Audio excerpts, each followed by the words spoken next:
Welcome to this new automotive news video for July 1st, 2026 today. We're going to talk about the French car market with the latest figures just released. They're not good at all, especially for French brands. We'll talk about Citroën, which has confirmed some very bad news for its upcoming 2CV about BMW, which has just gone beyond what many thought possible with its new electric iX5, and about Dacia, which is launching a particularly interesting new version of its Sandero. I hope today's topics will interest you. If that's the case, as usual, I'm counting on you to show it by leaving a like on this video, subscribing for the next ones, boosting this one if you have the option, and of course, by leaving a comment where you simply share your thoughts on today's news. But before we talk about today's car news, a quick side note. Today in France, we're keeping our cars longer and longer. The average age of the car fleet is approaching 12 years and continues to rise. And of course, as a car gets older, there's always a time when you need to replace a part. The problem is that between dealerships, online ads, and junkyards, you can spend hours comparing everything. Finding the right part at the right price can become a real headache. But fortunately today, there are solutions to this problem.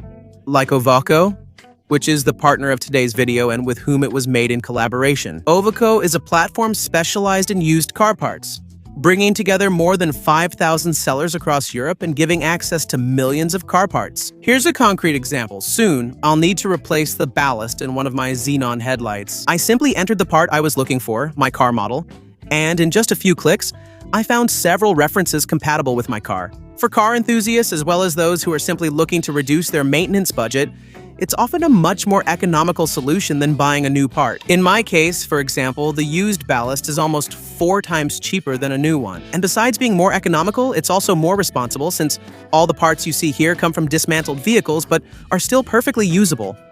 Instead of always producing new parts, they get a second life. If you're hesitant to order a used part online, know that Ovoco offers a 14-day money-back guarantee so you have enough time to check its compatibility and quality. I'm showing my promo code on the screen.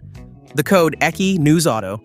You can use it when you place your order to get a limited time offer of 15 off your shipping fees. I'm adding the Ovoco link to the description and a pinned comment below this video. So if you have a repair coming up or a part to replace soon, don't hesitate to check out the link in the description and use the code ECHI-NEWSAUTO to take advantage of the offer. Thanks to everyone who watched and to Ovoco for partnering on this video.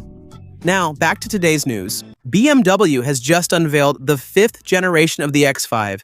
And honestly, I feel like we're witnessing a race to absurdity from car manufacturers who are all unveiling bigger, more powerful, and especially heavier SUVs one after another. This new X5 adopts the brand new class design with a completely redesigned front end. It features double X-shaped light signatures, huge 23-inch wheels, the new panoramic head-up display iDrive system, a 17.9-inch digital cluster, angled toward the driver, and, as an option, a 14.6-inch passenger screen for infotainment. On the mechanical side, BMW is going all out since this new X5 will be offered with 5 different powertrains: diesel, plug-in hybrid, electric, gasoline, and in some markets, even a hydrogen version that will arrive in 2028. It's the brand's first vehicle and among the world's first to offer so many options.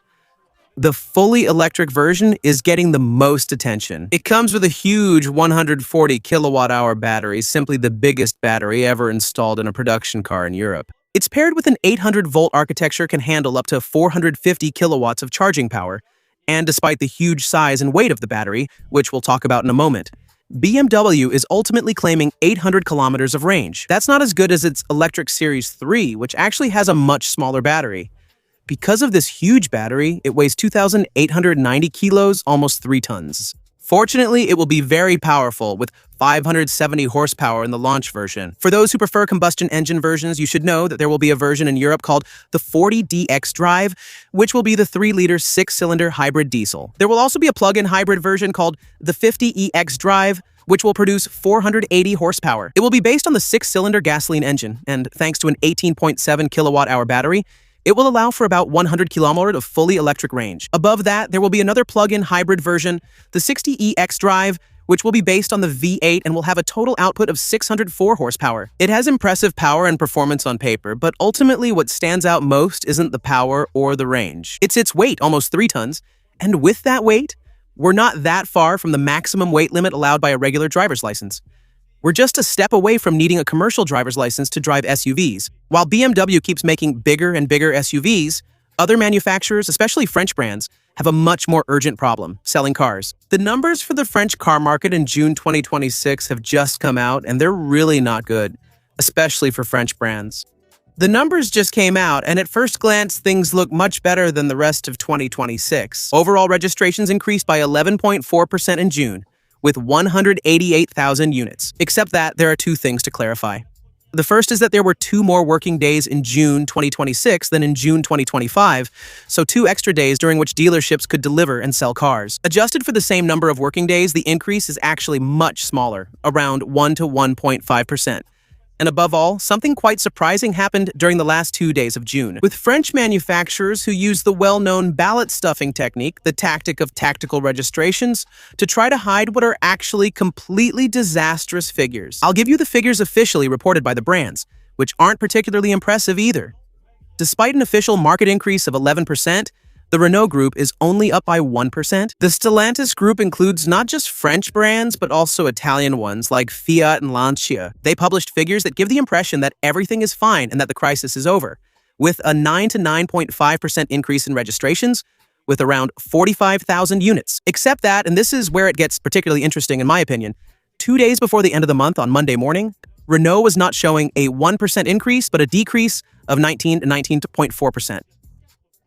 With the Renault brand itself down by 21.9% and Dacia down by 19.3%, with the group ultimately being carried by Alpine, since its registrations increased significantly. And on the Stellantis side, on the same date, it wasn't at plus 9 to plus 9.5%. But drumroll, hold on tight, and maybe even take a seat. We're at 32 with minus 38 for Alfa, minus 50 for Jeep, minus 36%. It hurts, doesn't it? But for Peugeot, still, the group's major mainstream brand, minus 35 for Citroën. So there are 2 possibilities. Either in 2 days, these 2 major car groups managed to completely blow up the numbers. Maybe, it's possible. I'll give them the benefit of the doubt, or they massively resorted to tactical registrations to show numbers that are much less disastrous than the reality. So they're clearly not the only ones who abuse this technique, because you should know that 2 days before the end of June 2026, the overall registration of the French market was at minus 13%, but then 2 days later, we end up at plus 11%, so there's definitely something quite surprising going on. Chinese manufacturers are still gaining ground. For the first time, BYD has surpassed MG in France with 5,000 registrations, showing an increase of 400 compared to June 2025. MG, which has been overtaken, of course, but continues to make strong progress, up more than 95%. And overall, these 2 brands are now just a step away from entering the top 10 best-selling brands in France. Brands that, it must be said, have also benefited from tactical registrations. We know that at BYD, 35 of the registrations during this period were tactical. In summary, behind a rather flattering 11% increase, the reality is quite different. We have French brands that are still struggling, some of which have to artificially inflate their numbers. In the final hours of the month, while Chinese manufacturers continue to gain market share, and it's probably this trend that we will likely continue to see in our French market, unless, thanks to the arrival of new versions, it manages to bounce back a little.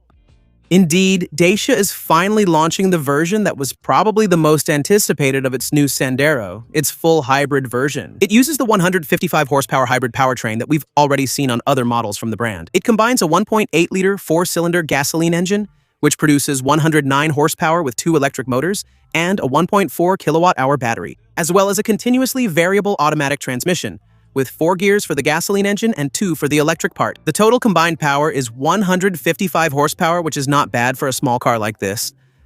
The goal isn't to turn it into a sports car, but rather to try to reduce its fuel consumption. Dacia claims that up to 80% of urban trips can be done in fully electric mode, with an official consumption of only 4 to 4.2 liters per 100 kilometers. This version doesn't have any penalty, since with such low consumption, it only emits 96 grams of CO2 per kilometer, which is well below the CO2 penalty threshold set at 108 grams. Unfortunately, it's pricier than the current entry-level Eco-G LPG version. You'll have to pay 19,900 euros for the hybrid version in Expression trim, and 21,000 euros for the Journey version. The longer station wagon Sandero Stepway also gets this engine, with base prices at 21,400 euros for the Expression trim and 22,400 for the Extreme trim. These prices make this Sandero hybrid one of the cheapest hybrids on the market. Only the MG3 Hybrid Plus does a little better, with a starting price of 18,900 euros. That's 3,000 euros less than a Toyota Aygo X Hybrid, which starts at 22,000 euros coming from the pioneers of full hybrids, Toyota. And finally, within the same Renault group, it's 5,000 euros cheaper than the Renault Clio Hybrid, which uses exactly the same engine, but costs 5,000 euros more. at 24,600 euros. Dacia took this opportunity to point out that its hybrid models already made up 30% of its sales by the end of May, proving that there really is a strong demand. It remains to be seen now if customers will be willing to pay more to benefit from lower fuel consumption, while the LPG version is still one of the most economical cars to run. After talking about one of the best-selling cars in France, we're now going to talk about one of the most iconic cars in our automotive history, the 2CV, whose return is likely to disappoint many enthusiasts. I told you a few weeks ago when it was just a rumor, but it's true. The next Citroën 2CV will be a rebadged Chinese car, since it, as well as the future Pandina, which will replace the old Panda, will ultimately be rebadged Leapmotor T03S. Indeed, Leapmotor will launch a new generation of the T03, which will be manufactured in Italy starting from the second half of 2028, and all these cars will be assembled in the same place. And all these cars will reuse exactly the same platform and underpinnings. Well, the same base, or almost, I should say.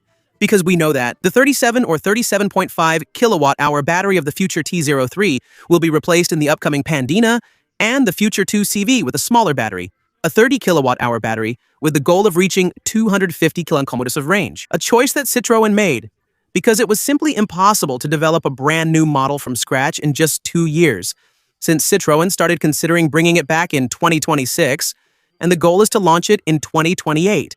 If that's not reassuring, it's also unsettling for the engineers, who are concerned about the tight deadlines for developing the car and the heavy use of Chinese-made components in a model meant to revive the French brand Citroën. Citroën still wanted to reassure us by explaining that this new 2CV is inspired by the spirit and philosophy of the original one. The 2CV was known for being simple, popular, and accessible. Qualities the new 2CV seems to lack. It won't be simple as it's an electric car that most people can't repair. As for accessibility, it's questionable since it will still cost about 15,000 euros. And popular? It's still too soon to tell. We'll see if it sells. That's it. We've covered today's news.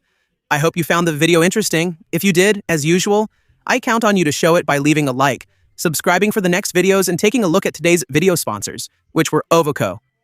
Thank you. See you tomorrow for the next one. Bye.